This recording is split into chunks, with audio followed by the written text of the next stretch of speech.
Mode অপশনে পরপর দুইবার ক্লিক করব।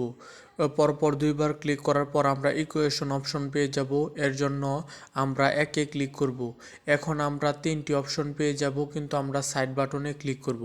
সাইড বাটনে ক্লিক করলে আমরা ডিগ্রি হিসাবে 2 এবং 3 পাবো। যেহেতু এক্সের উপর পাওয়ার 2 আছে, তাই আমরা যে কাজটি করব, আমরা 2 এ ক্লিক করব, কেননা এক্সের উপর পাওয়ার যা থাকবে আমরা তাই নেব। যদি 3 থাকতো তাহলে আমরা এখানে 3 এর জন্য ক্লিক করতাম। এখন আমরা 2 এ ক্লিক করব। 2 এ ক্লিক করার পর এক্স স্কোয়ারের সহগ যত আছে তা বসাবো।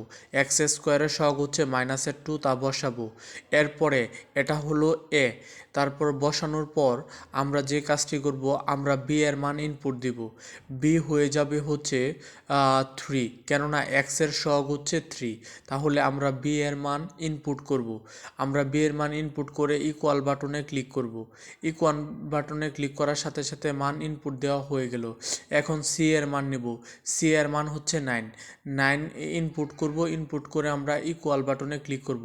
এক্স এর মান চলে আসবে -15 এবং ওয়াই এর মান চলে আসবে x2, অর্থাৎ ওয়াই এর মান চলে আসবে 3। এখন আমরা মোড এবং 1 এ ক্লিক করে বের হয়ে যাব।